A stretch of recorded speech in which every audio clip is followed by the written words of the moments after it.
مشکل سے ملنے والے ٹوٹکے۔ کیکر کی لکڑی چبانے سے جسم کی الرجی ختم ہو جاتی ہے۔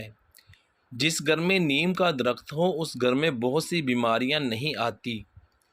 سفیدے کے پتے چبانے سے انسان کو جلدی زکام نہیں ہو سکتا۔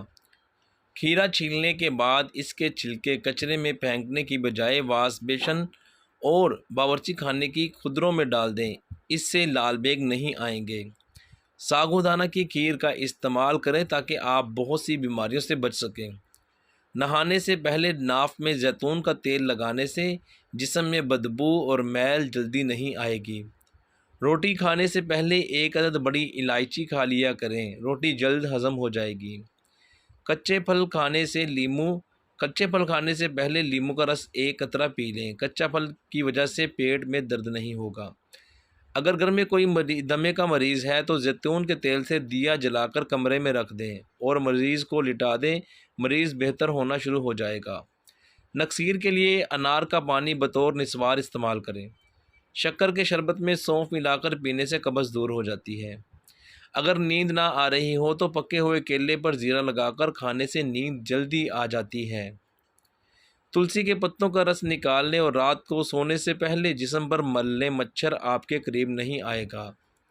سونف کا زیادہ استعمال صحت کے لیے نقصان دہ ہو سکتا ہے۔ ٹماٹر کا جوس زیادہ پینے سے یورک ایسڈ کا مسئلہ ہو سکتا ہے۔ حمل کے دوران کچا انڈا کھانے سے نقصان ہو سکتا ہے۔ جڑواں بچے پیدا کرنے ہیں تو کیلے کا جوس بنا کر پیا کریں۔ جس کو اولاد نہ ہوتی ہو تو مرغی کے انڈے کو پیاز کے ساتھ زیتون کے تیل میں پکا کر کھائیں۔ صبح سویرے اٹھتے ہی شہد چاٹ دینا عمر میں اضافہ کا باعث بنتا ہے۔ اگر مسوڑھے پھولے ہوں تو نمک میں سرسوں کا تیل ملا کر مسوڑھوں پر لگائیں۔ جو عورت ہمیشہ جوان رہنا چاہتی ہے تو وہ بند گوبھی کھایا کرے۔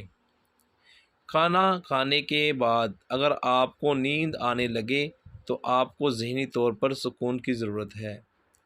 روٹی کو چبا کر کھانے سے کبھی کمر میں درد نہیں ہوتی۔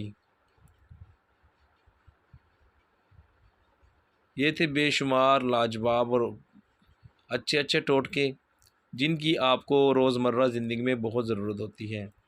اپنے دوستوں کے ساتھ شیئر کریں۔ مزید معلومات کے لیے JRY TV کو سبسکرائب کریں۔ شکریہ دوستو۔